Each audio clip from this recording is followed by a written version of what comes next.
Good evening, YouTube. Welcome back to Chrono Trigger. This is Play the Hits, and I'm Chris Beck. And this is Max. How's it going? We're doing good tonight, buddy. How are you? I'm pretty good, and I think we should mention that this is E3 week 2018. Holy fucking shit. You know, this E3 is going to go down in history as, like, the slowest start, but the strongest finish. It has been a slow start for sure. Like, before Sony's conference, I wasn't really It took too until thrilled about Sony. anything. Yeah. I mean, Ubisoft had some really good ones, and if you saw my Facebook, you know that I posted kind of tongue-in-cheek that Ubisoft was the winner this year, just because they actually showed up with games. They actually, had something. And a couple of ones that I'm interested in. Like, I really want to do the new Assassin's Creed. I'm looking for... Also, there's that. How's that stomach issue treating you? Big gassy tonight. I don't know why. Like, literally, all I've had in the last 6 hours is a little bit of creamer with some coffee. So, oh, dude. Maybe a dairy reaction that has been hitherto unknown. I turned 30 and my body was just like, you can't have cheese ever again. Fuck you. Or mayonnaise. I know what you like, and I'm taking it away. Get used to this. Basically, you have entered bullshit, the part of man. life where things start getting taken away. You've outgrown your usefulness, so we're just gonna die. But still. Right. Make way for the next generation. Oh man, that sucks, dude. But yeah, so Ubisoft had some game. They had, Yeah, it showed off Assassin's Ubisoft. Creed. Yeah, so Assassin's Creed, What's it called? Odyssey? No, the one where they're in space. It was a GameCube game. Help me out here. It's a sequel to, like, a really long overdue sequel that they've been working on for like a decade. Not Star. They've been talking about it for a while. Yeah, so see, I've never played the original, which is why I'm struggling with the name, but the sequel looks really cool. Not Jade Empire, that was a BioWare game. Are you talking about Beyond Good and Evil? Yeah, Beyond Good and Evil, thank you. Okay. Yeah, I don't know why that was so hard for me to remember. That's Right. looking real good. I've never played the original either, but it's a very interesting feel to it. Mm-hmm. Like, I mean, as far as just the trailers, I mean, they've had the teaser trailers, and they had this, which is basically like seems like a teaser. Right. They've shown a little bit it's- of gameplay, but it's almost like tech demo-y.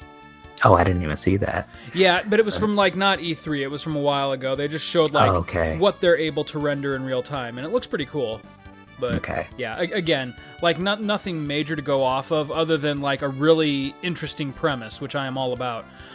So I'll probably be checking that one out. Yeah, for sure. It's like sci-fi, but it's not like dystopian future. It's not like crazy, everything is bleak future. You know, It has like a nice kind of almost like a humor to it. You know, a nice levity, which you don't see much from sci-fi futuristic games. I was gonna say, in contrasting that was CD Projekt Red with Cyberpunk 2077. Cyberpunk 2077. I'm definitely gonna be playing that too. That's looking real cool. Yeah, I haven't seen. You know, they still have all their goodwill from The Witcher 3, so... No, I think they, I mean, if we can give Sega, you know, we continue to give them chances with Sonic, you know, before Sonic Mania, I think CD Projekt Red has a ton of goodwill. Yeah, for sure. Like, Cyberpunk 2077 could come out and be, like, kind of middle of the road compared to The Witcher, and I'd still gobble that shit up just because of the developer.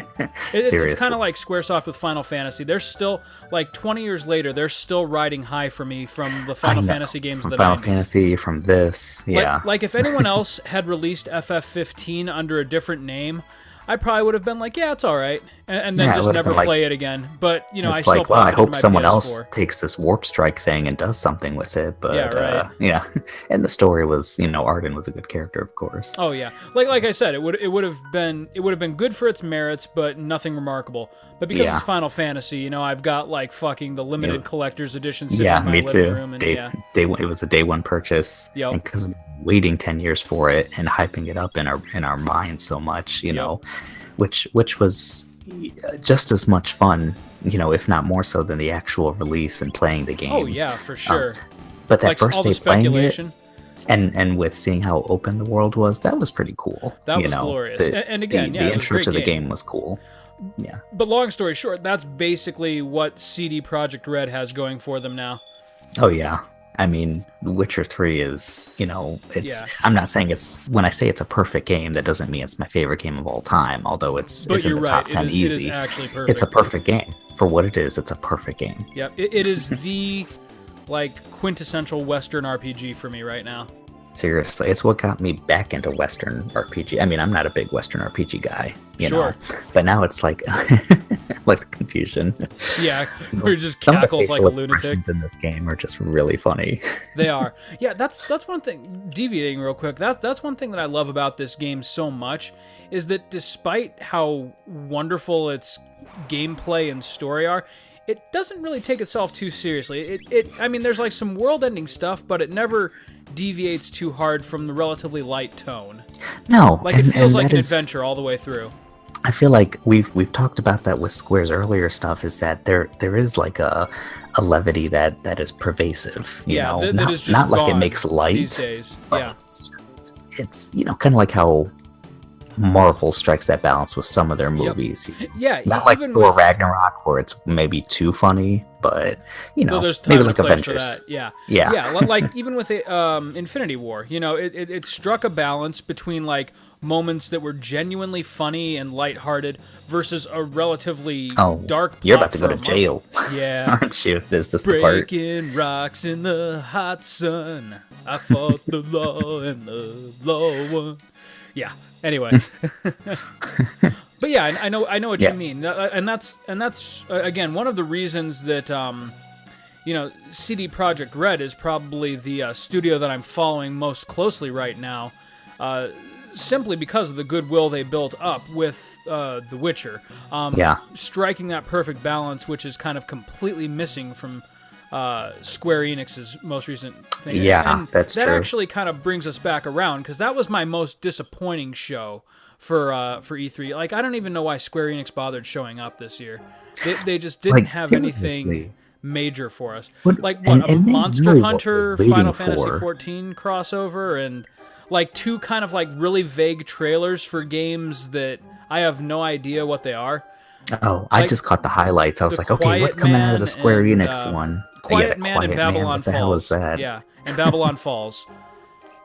Oh my god. Like, both of those, I have no idea. Like, and that's the thing. Like, you don't show up to E3 with two games that, have never seen the light of day, and then not elaborate on what you're doing with them. Like, I don't know.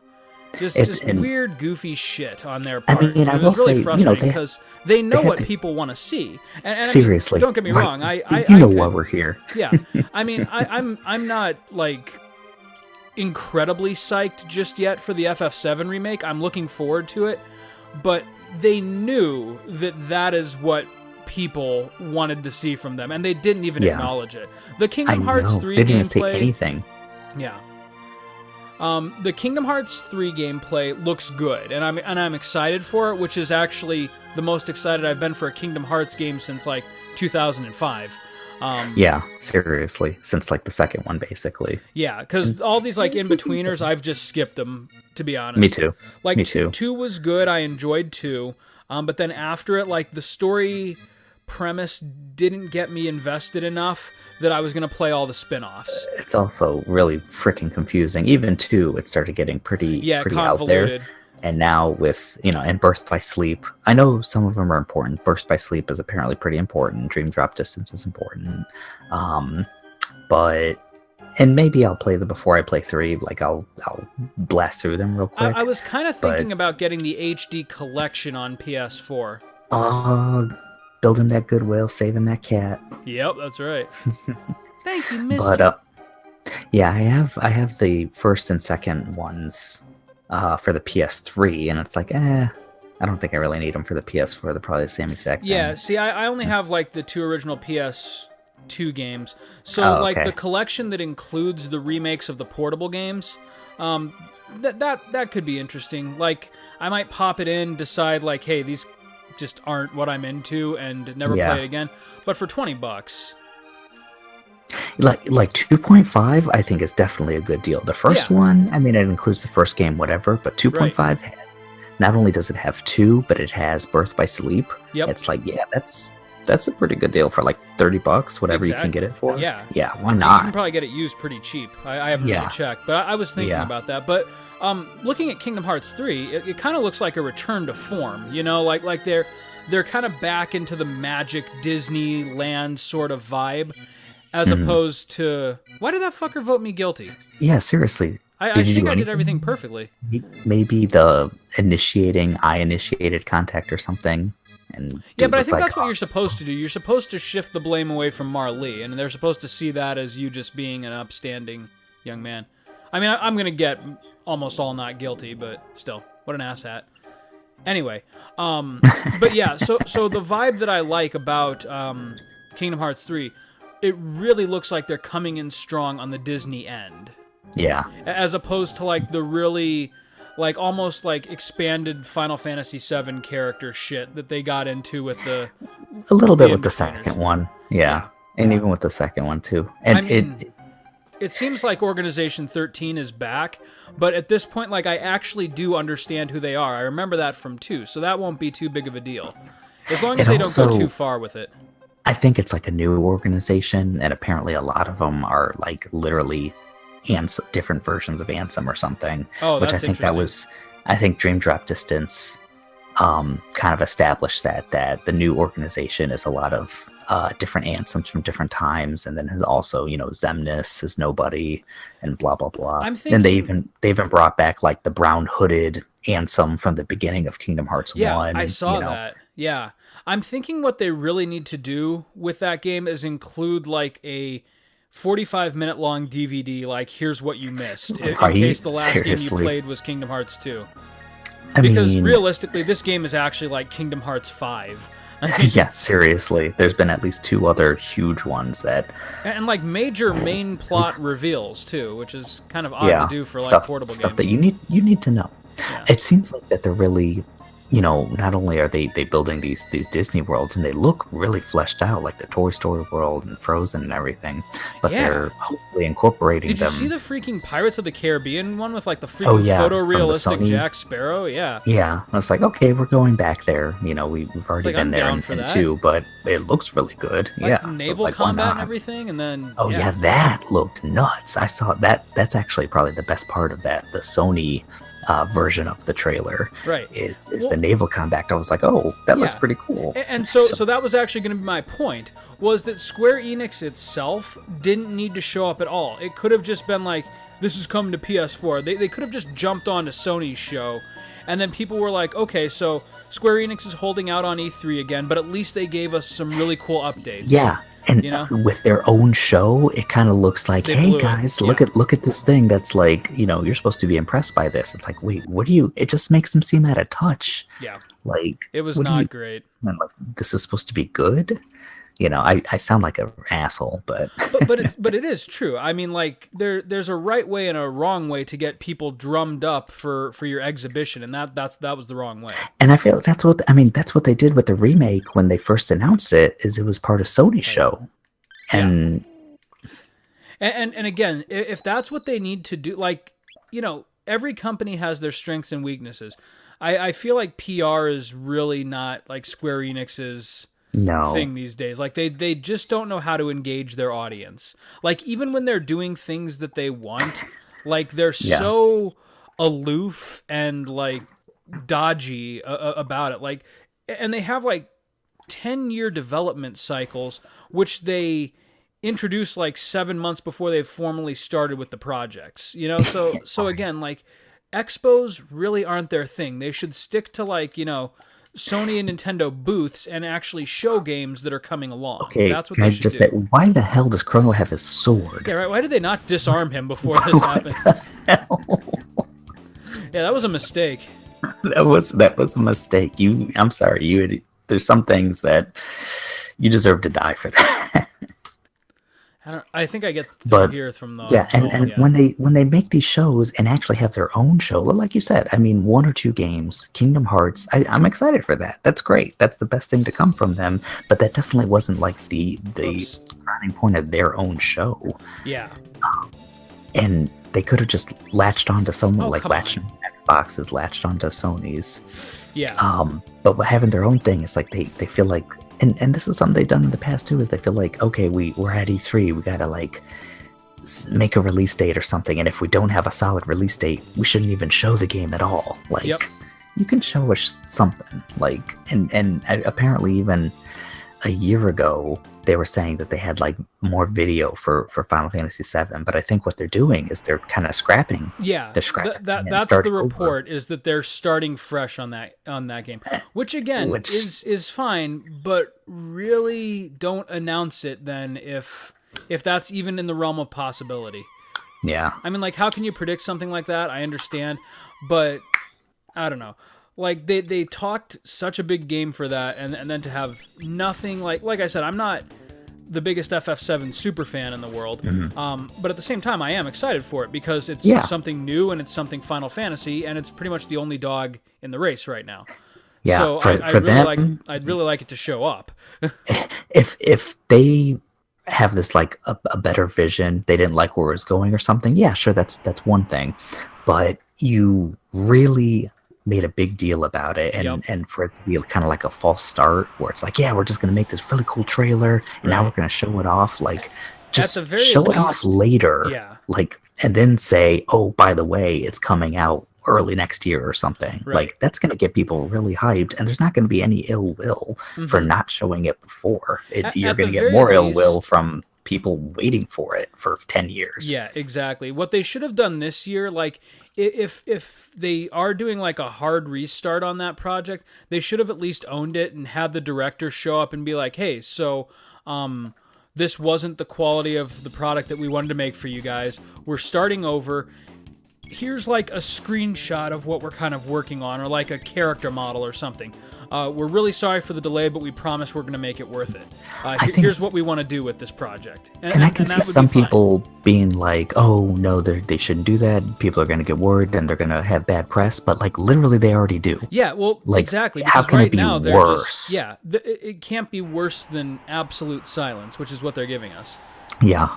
And so we're going to fill in the blanks, and of course, what are people going to say? Like, oh yeah, it's probably fine. No, we're not going to. No, we know they got a whole new team working on it. Like, things don't look good for it right now. Yeah, dude, the Final Fantasy, or really like any kind of Japanese fandom, tends to be pretty vicious. People get so attached to the franchises. Yeah, like, God help you ever like talk shit about Pokemon. So there was Sony, another Nintendo one. There's Nintendo. Yeah, they. I mean, I'd say they showed up. They did, but it was really just about one thing. Right, but that was the nice thing about Nintendo. They, even though they didn't have a whole ton of content like Sony and Ubisoft to put on the table, they stayed focused, and for the one or two things that they did have, they gave a lot. And that was kind of nice. Like, the new Mario Party looks really great. Like, I'd be down for like, the Switch almost seems like a perfect console for Mario Party style. It does. Or really party games in general, just because of its portability. And then, of course, Smash Brothers is going to be like the definitive Smash. That was. It's like they're trying to marry like some of the things that people love so much about Melee with the rest of the series, and I'm really down for that. It really seems like for so many games for the Switch, they're just trying to make the best versions of these classic games. Let's execute this fucker. Free him from the guillotine. No, sorry. He pulls the thing. I'm actually gonna you pull up a stool. Yeah, and he watches him bleed out. Chrono is just like a psychopath. It's a fucked up torture room. Yeah, right. What? I found Chrono masturbating in the torture room. What's going on? Anyway. But yeah, like Mario Kart 8 is like the best Mario Kart game, like for sure. And the Smash Brothers game, gameplay is one thing, so I don't know. Early reports are saying that it's like a faster Smash 4, which is like close to Melee. It's like, okay, I'm totally down for that. Yeah, and they brought things back like that. Like, what was it called? Like slide step or whatever from Melee. Oh, yeah, like the air dodge, the directional air dodge. Yeah. So, I don't know if wave dashing is back, like kind of those advanced techniques where you're slipping around. They seem to indicate that would be an option, like that they're bringing those like kind of advanced things, but like the idea is for it to be able to please both, newcomers and veterans. Yeah. And so right now, like Melee is the veteran Smash. whereas everything else is just kind of considered like light. Yeah. I mean, I think, well, Smash 4, I think was pretty, it had some tactics for sure. Yeah. And I know there's a lot of people that are dedicated to Brawl that say, oh, Brawl is even deeper than Smash 4, but Brawl was just very floaty and light. It seemed a lot more casual, just the feel of it. Unfortunately, like, I bought the 3DS one, but I didn't actually buy Smash 4 on the Wii U, simply because of lack of people to play it with. Like, I'm one of those people who cannot play a fighting game by itself. Yeah. Yeah, and Smash is so much better. Like, I will definitely be picking up the Switch one because I know you and I will be playing that shit online. Oh yeah, and probably recording quite a few episodes of it. For me, the characters, that's really flipping cool. And can I just say, like, I fucking love the design of the Link Between Worlds Zelda. I'm so psyched about it because it just reminds me of Super Nintendo Zelda. I missed that. Like, the Link Between Worlds Zelda. Oh, that's right. That's one of her alternate how they're basing costumes. her. Yeah, and cool. I think it's just like her main, how they based in Melee. It was Ocarina of Time Zelda, right. And then it was Twilight Princess and Brawl. Yep. And so this one is a Link Between Worlds Zelda. That's awesome. I am excited. Pretty cool. And they're bringing in Breath of the Wild Link, of course. Mm-hmm. And then Young Link. And Toon Link, back. Which are apparently separate characters. Yeah. So I'm betting really awesome. Young Link will probably work like Classic Link, since Breath of the Wild Link will have like the remote bombs now. Ah, that's right. Yeah, they did show quite a bit of that, didn't they? But yeah, I'm really pumped for it. Oh my god. And so many classic stages coming back. I mean, new stages and stuff too, but like, seeing I'm Big Blue, more Saffron excited. City. Yeah. I'm probably more excited for the stages than I am some of the characters. I think I am too. Though the idea of having a duel between Cloud and Snake is pretty freaking awesome. I'm not gonna lie. I think Snake. I'm gonna be doing one of those. Yeah, that is pretty cool. Like, here's your PlayStation 1 heroes. Yeah, Duke right. Can get out. Yeah, you can freaking have Cloud and Snake and, like, who gives a shit, like Roy or something in the same battle. That's gonna be tight. Yeah, that's awesome. Now, go ahead. Oh, I'm just saying. Yeah, I'm pretty. Hyped about the characters, but I think the stages was another kind of big thing. Just that's what they're bringing back. Ridley, okay, that's cool. Like, I know. Yeah, Ridley's gonna be tight. People were clamoring for him, so I think it was really a way to please people who've been asking for him for years. Yeah, and it looks like they actually found a way to make him work. He seems like a Bowser type character, but more aerial. Yeah. Maybe like, a little. He doesn't seem like he's going to be broken. Yeah. No. Which was kind of the fear. Hopefully not. Ridley, yeah. Now, and if he is, they'll keep patching. Yeah, they'll nerf him. Now, who are your Smash mains? In Smash 4, Kirby has always been a main, pretty much in every game except Melee, because it's just a scrub there. But what the fuck? Yeah, Luca just fucked him up. She like broke his spine on the way down the stairs. Like, oh god. Oh, he's not coming home to his family tonight. Like, he's just laying there. Wouldn't it be great if, like, a red pool slowly, like, spread out from his head? Just look. Oh, that'd be horrible. And great. Oh, shit. But anyway, so yeah, Kirby. Yeah, Kirby. In Smash 4, I played with Little Mac as well. Little Mac. Oh, yeah, I didn't get much of a chance to play with him because, again, didn't get super into the portable. I play with Roy, but Roy was kind of like my main in Melee. And then I just play with him because I love Roy. You and fucking Smash Aaron 4. Kaufman with Roy. Yeah, Roy's awesome. Where's my boy? If Aaron ever stumbles across these videos, fuck you and fuck Roy. I remember that shit from the 9th grade. Roy was, I know Martha's more top tier, but Roy had the counter. He had like the freaking counter that would destroy you. Blast attack. Yeah, that's true. It was basically his ground smash in the air. That's what made it so good. It was that the range of it would you could just annoy people with the range of it. So yeah, just do the head. One in the air. Yeah, the head heals, right? Okay. Yeah, take out the head. But yeah, so pretty psyched about that. Sony, definitely, their whole show was pretty strong. There was one, Resident Evil 2. We were let's get on kind of expecting, but I don't think I was expecting as much as they gave. Like, was it just going to be a teaser? Like, I figured it'd be like, hey, finally we have like a little movie, and it was kind of a fake out. Like, wait, what is this game? We didn't, And with finally, like the POV from the rat. Yeah. So that was pretty, and pretty much you saw the zombie. It's like, oh shit, this is Resident Evil, isn't it? And you saw Leon, and I was like, yes. Dude, I came I flipped bad out a little bit for Leon. That was, and then they had that trailer which was awesome. Got me real hyped, and just and you kind of hear things like, which is probably Hunk. You hear like, oh yeah, I need to get to the extraction point and stuff. So it's like, okay, they're bringing Hunk probably. Yep. And having like the view from the Umbrella Soldiers, which is nice. And then that wasn't even the best part, as it turned out. Like, the best part came the next day when they actually walked you through some of the gameplay police station. Oh my gosh, like the tone, like the feel of it just matches what I remember so perfectly. Like, I'm well aware that it didn't look anything like that, but it's like, just so beautiful.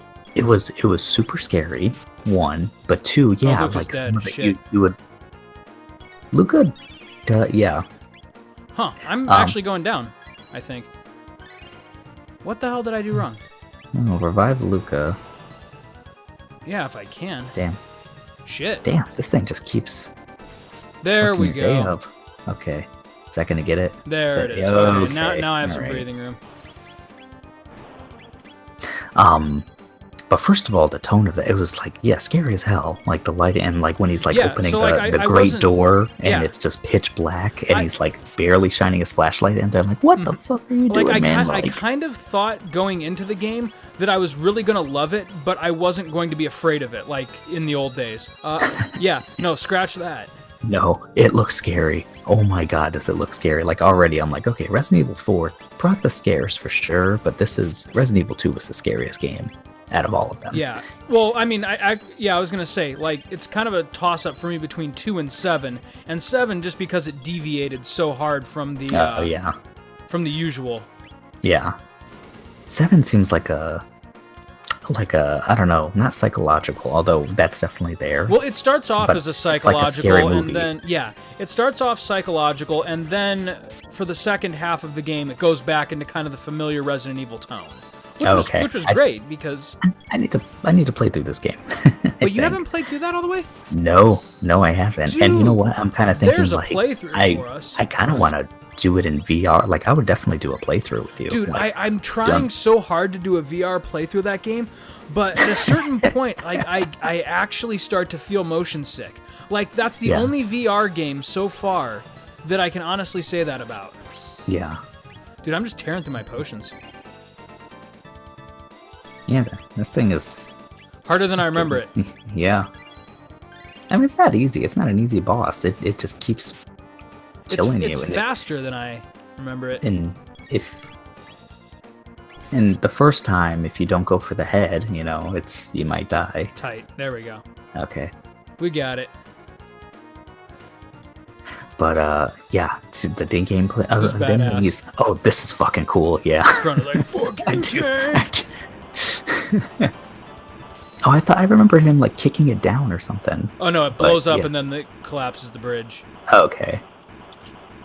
But yeah, that's pretty cool. So yeah, fucking Resident Evil 2, man. That was my game of E3 for sure. I could not be more excited about I think that. I'd have to agree because I'm excited. I think it's the game I'm most excited for that's coming out soonish. Yeah, and then to announce, like, now see, Square Enix should take notes because that's how you fucking that's what I was just thinking. You announce it, you go quiet until it's ready, and then you show the shit out of it and say, by the way, it's coming out in 6 months. Yeah, because then that just puts people over the top. I know. Then they're like, oh shit, when is this come? What? Like I'm probably going to go pre-order that this weekend.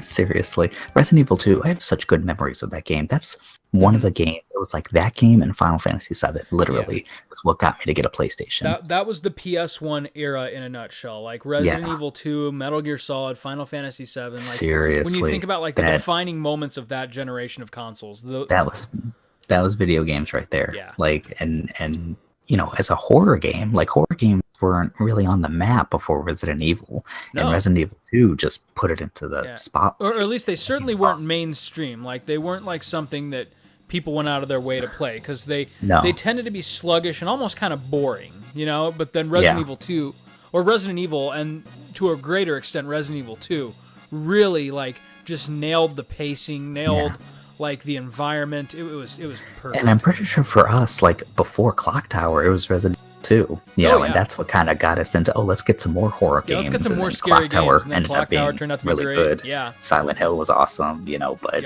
Resident Evil 2 was kind of the first. Yeah, I think almost all modern survival horror owes Resident Evil 2 a debt. I mean, that's for sure. Yeah. You know, and I know there's games that kind of invented the formula, so like Alone in the Dark, but none of them did it. None of them had the execution of, and I'm going to say Resident Evil 2, because I know Resident Evil was largely similar, but 2 was just the same game, only much better. Yeah, like, exactly. It's a much better game. All of the quirks of the first one. In fact, they even had to release a director's cut of the original Resident Evil to kind of bring some of the quality of life improvements from 2. From 2 into it, yeah, for sure. And to ditch that god-awful music. Oh my god.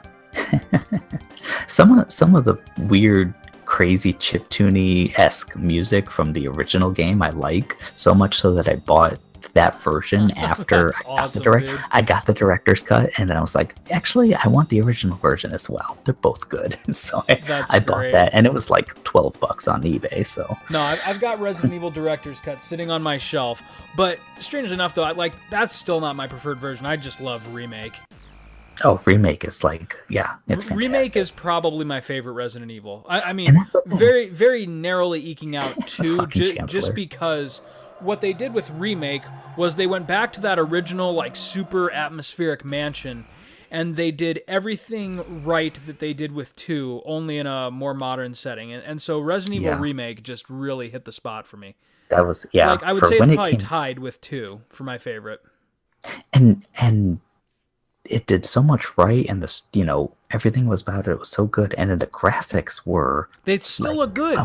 They were a couple years ahead of its time, I think. Oh yeah. I remember the graphic were like, whoa, the GameCube can do this. Yeah, like you could see like the texture on Chris and Jill's uniforms. I mean, it was that detailed. It was. And like you said, the original GameCube version, like, still hold. I know there's not, you know, they did an HD version, but you know.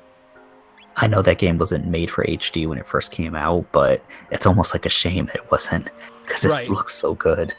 Well, and then the remaster of the Remake turned out to be excellent. Like, it looks right at home on the PS4. Mm-hmm. Yeah, seriously. And they didn't, like, they basically upscaled it. Yep. You know, and I know they did some more things, like the they redid all the little textures movies and stuff they did. But they didn't have to do much to it to make it good. It looks like the same game pretty much, which is still beautiful. Right, the foundation was still so solid that, like not a whole lot of work was necessary, though they clearly did put work into it. Like it wasn't, it was not a sloppy port. It was not a sloppy port at all. But you think about that era, the PlayStation 2, GameCube, Xbox era, and the HD remakes that come from that era, they have to significantly like smooth them over. And that game, you know, even though a lot of work was put into it and it wasn't sloppy, the end result is not like, say, like FF10 or something, HD remaster, where it's like, wow, they really smoothed it out and it looks so good. Yeah. This is basically like, oh yeah, this is how the GameCube version should look on a HD TV. Right. Like, that's all it was. Like, a layman would think, oh, they barely did nothing to it, but it looks good, you know? And it was... That's crazy how that game holds up. For, 2002? That'll be 2002 or 2003 maybe. That like, will be seriously a definite playthrough on this channel. Yeah, that's a good one. And like everything about like the difficulty was right where it needed to be. It played on your expectation. Like you could go into it fresh, but if you went into it playing the original game, it also like fucked with your expectations too. It threw a lot of new stuff at you. And like curveballs too. Like, oh, you're expecting this to happen? Well, fuck you. But yeah, Resident Evil 2, and kind of surprised with that is I was expecting like a remake type game with, you know, basically like the GameCube remake just with 2, and they did like a Resident Evil 4 type thing, but like an amalgam of like 4, but it's kind of its own thing too. It looks good. Yeah. But yeah, so with Resident Evil 2, like, I could not be more thrilled with the way they introduced that. Mm-hmm. Okay, so the healing thing's gonna have to stop. It's that dude on the the plant. left. I was completely Fucking sidetracked plant, with this of course. discussion. But oh, fuck you. Yeah. There. Did you see the whole gameplay thing? Like the part. Yeah. So now like one cop is trying to get through the grate, the industrial door.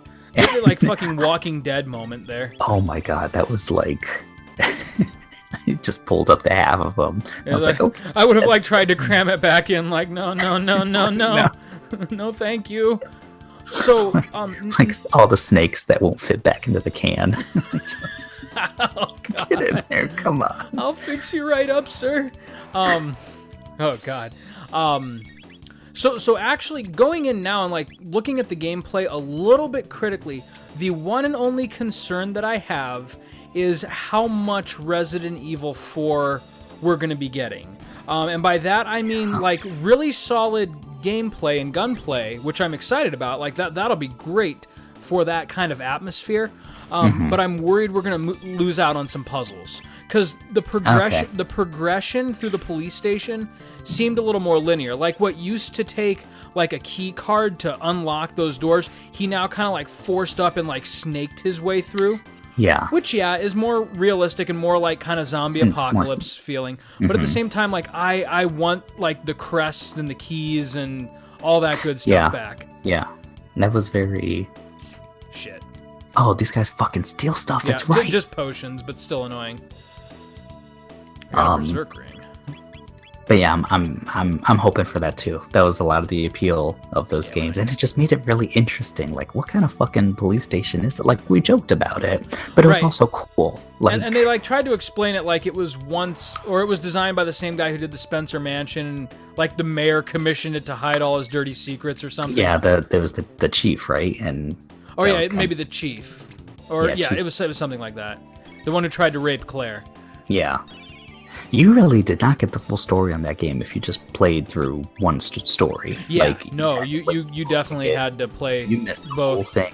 Like, I played through that game, like, I got so into it after you brought it over, that not only did I purchase it, but I, like, spent weeks playing Leon A, Claire B, then going back Claire A, then Leon Claire B. A, Leon B. Yep. All four are different. And they are. Yeah. And not just like a little bit different, but substantially like, different takes on the same story. And it's really cool. Yeah, that was something the first game didn't do at all. I thought that was really cool. No, but however, they did introduce elements of that in the remake.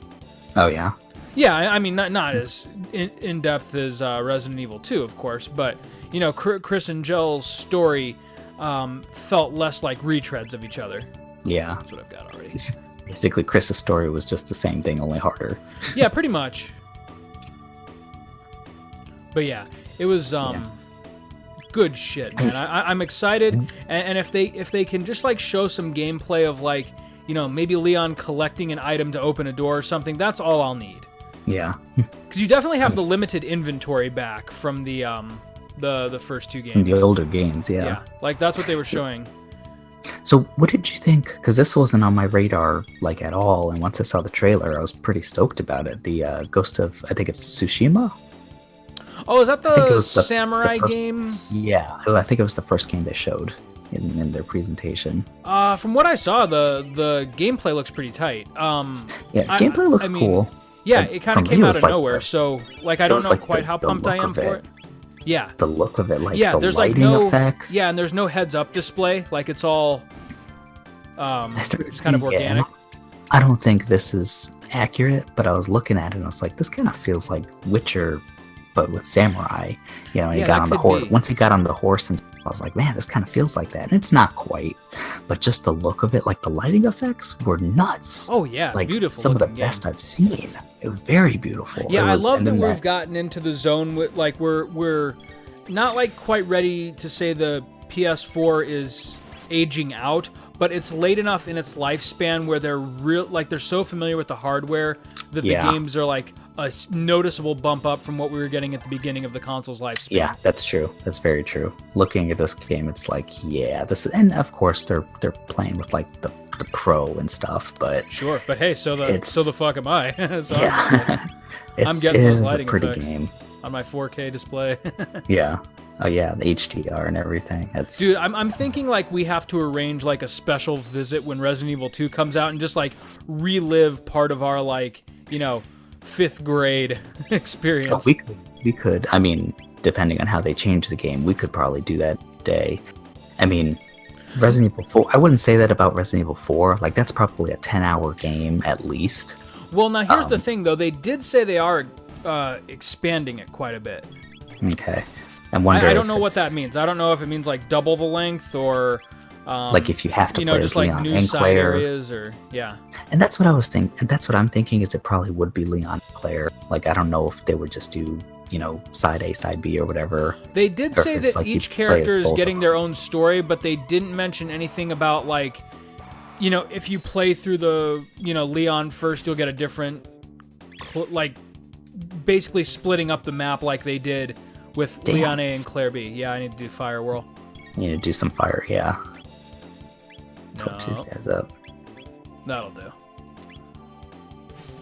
Yeah. So I mean, there's a lot of unknowns, but I mean, if they were to actually go verbatim and do Leon A, Leon B, Claire A, Claire B, I would lose it. That would surprise the hell out of me. It would me too because I don't expect it, but if they do it. Have these people, and that's the thing with once you get primo voice acting and stuff, it's kind of to a fault now. It's like, are you going to pay these people to do that many more line session? Because this is like not like back in the day. You're bringing these people in for like professional sessions and stuff. And taking like more than one take, unlike probably the first 2 Resident Evil games. Well, he showed up drunk, but he showed up. We're doing this. Okay. Wait, don't go. I was about to say. You are almost a jaw sandwich. Barry? Barry, where's Barry? Oh, God. Now I kind of want to play Resident Evil 1 Director's Cut. Oh, God. That was good. What a strange game that was. There was some strangeness to it. That fucking intro where it's just like... Oh, yeah, where they show like the Evil. live actors and everything just who like appear for 5 minutes. in between them. Yeah. Just like, look at these fucking people. I love... Wesker's was my favorite, Zombies where he like slicks his hair back and he's all badass. Oh, God. Like, it didn't fit the tone of that game at all, but whatever. No, it's part of it. That's what made it so great. like that was kind of the brilliance of the first Resident Evil, is it fucking could not commit to a tone to save its life. No. It was still a great game in spite of that. I mean, like, I feel like the days of like really chintzy kind of slap together projects that somehow turn out to be brilliant. I feel like you can't pull that off this generation. No. I could be wrong. Maybe with I'd love games, to be wrong. But... Yeah. I'd love to be really wrong on that, but I can't think of a, like major release of this generation that is that quirky and that successful. Yeah, which is either because of the gameplay or because of for Resident Evil, it's a bunch of things coming together. Because I'm not going to say it's like the gameplay. The gameplay is nothing super special, not really.